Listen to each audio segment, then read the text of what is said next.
Alam nyo mga par, may napansin ako sa sistema ng ating gobyerno. Lalo't higit, nagbigay sa akin ng pagkakataon na mapansin itong gobyerno ng ni Bongbong Marcos na alam po ng karamihan sa kasaysayan ng buong Pilipinas.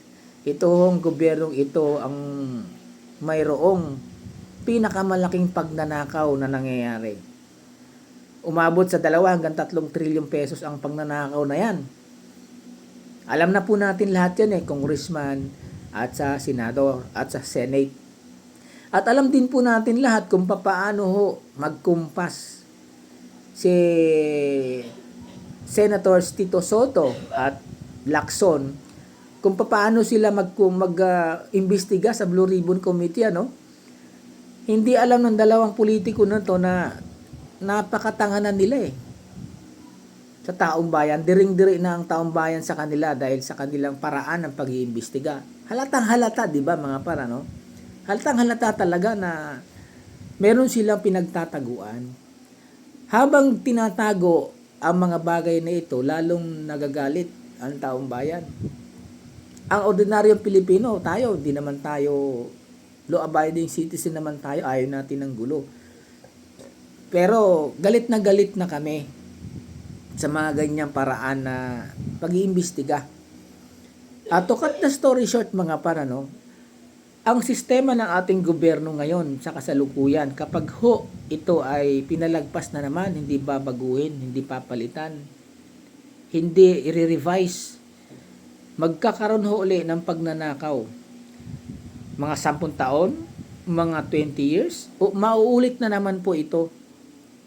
Kahit gaano pa kagaling ang investigador, kahit gaano pa kagaling mapakulong man lahat yan, maparusahan man lahat yan, mapalitan man lahat yan, pero kapag ang sistema na andyan pa rin mga par, mauulit at mauulit yung ganitong klaseng mga pagnanakaw ng mga politiko, mga congressman, mga senador at ang presidente. Lalo't higit, itong si Bongbong Marcos, may istorya o may background siya kapag tungkol sa corruption, tahimik yan Pag tungkol sa corruption, tahimik yan.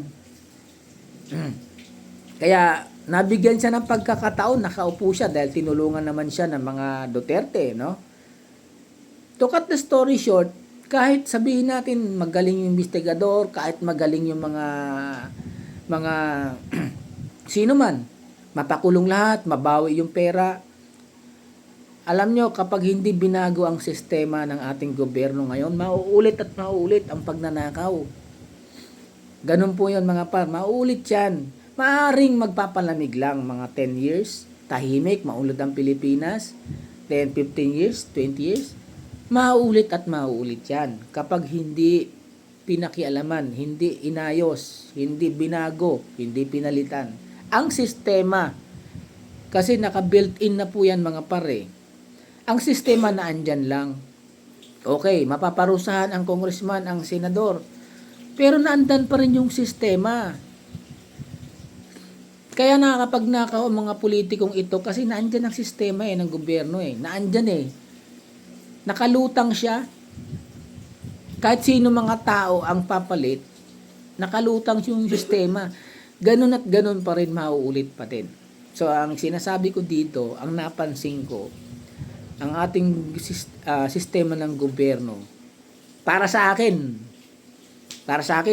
although narinig nyo naman siguro to sa iba pabor ako talaga, gusto ko talaga itong mga congressman na to at mga senators, tanggalin na yan sa bagong sistema, tanggalin na sila, tanggalin ng mga taong yan.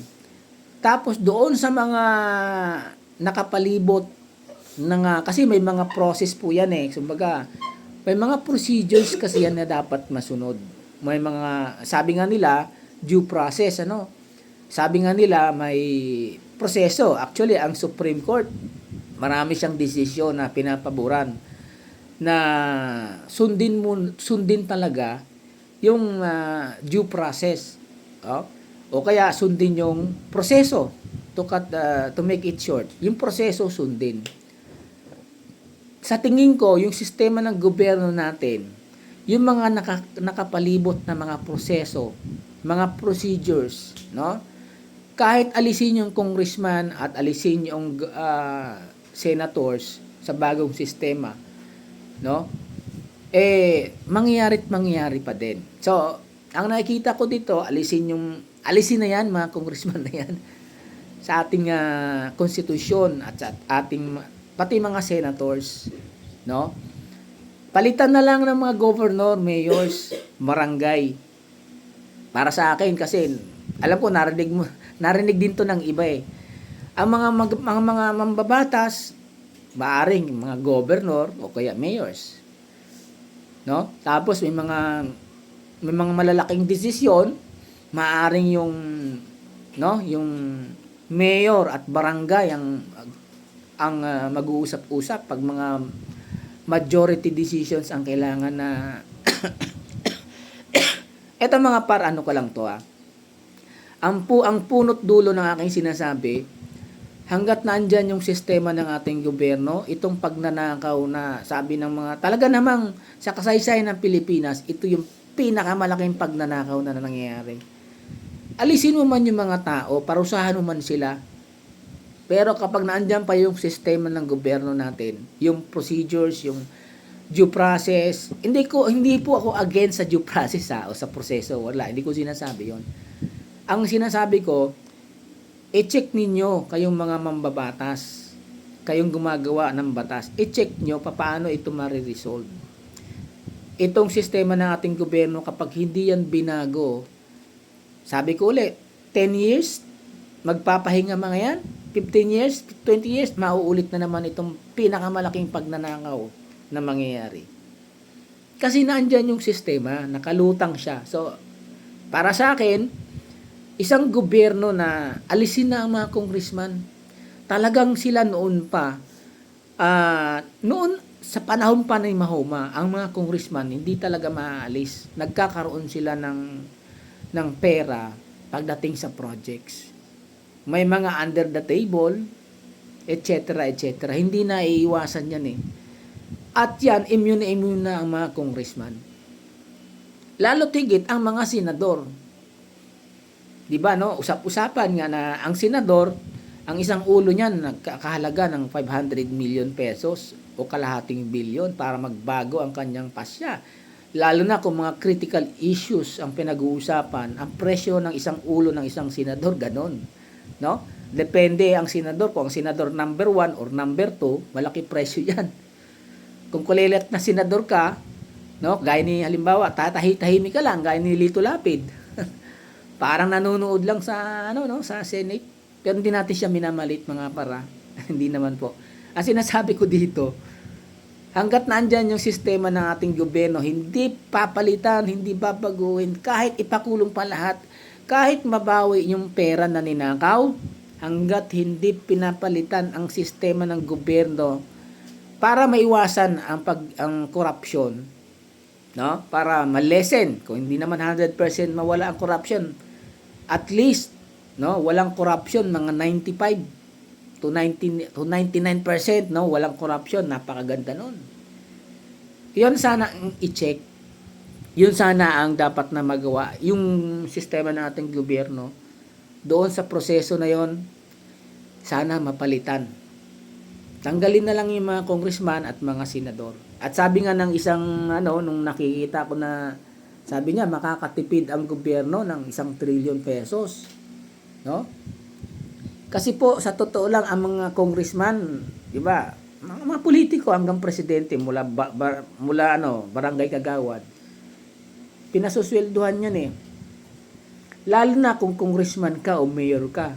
Ba't akala nyo ba mga par, kapag mayor ka, kakain ka lang sa turo-turo? No? Kakain ka lang sa isang pipitsuging restaurant. Sa mayor pa lang yan. Congressman, senador, governor. Alam nyo mga par, pag wala sila mga konsensya, ang pagkain nila lang pagkain lang nila talaga namang libo ang halaga. Wala silang konsensya na alalahanin yung perang ginastos sa pangkain nila, pera ng bayan yan eh. Tama si Duterte, alam mo yung presidente natin, napaka niya eh. Ang kinakain lang niya sa Malacanang, nasa YouTube yan mga par, alam naman po natin lahat yan, di ba? No? Simple lang yung kanyang ulam, pritong isda, sabaw, gulay, ayos na. So, yung lifestyle ng mga politiko, very lavish eh. Kumbaga, extravagant yung ano nila eh. Pagkain pa lang yun, wala silang konsensya na magtipid man lang, ano. Kumain man lang sa kanto, kumain man lang ng isang pakbet, ganon. Okay, isang galunggong.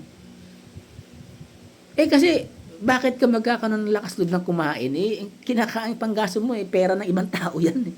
Pera ng taong bayan yan eh. So, medyo nalalayo na tayo mga para. Balik tayo doon sa pinapoint out ko.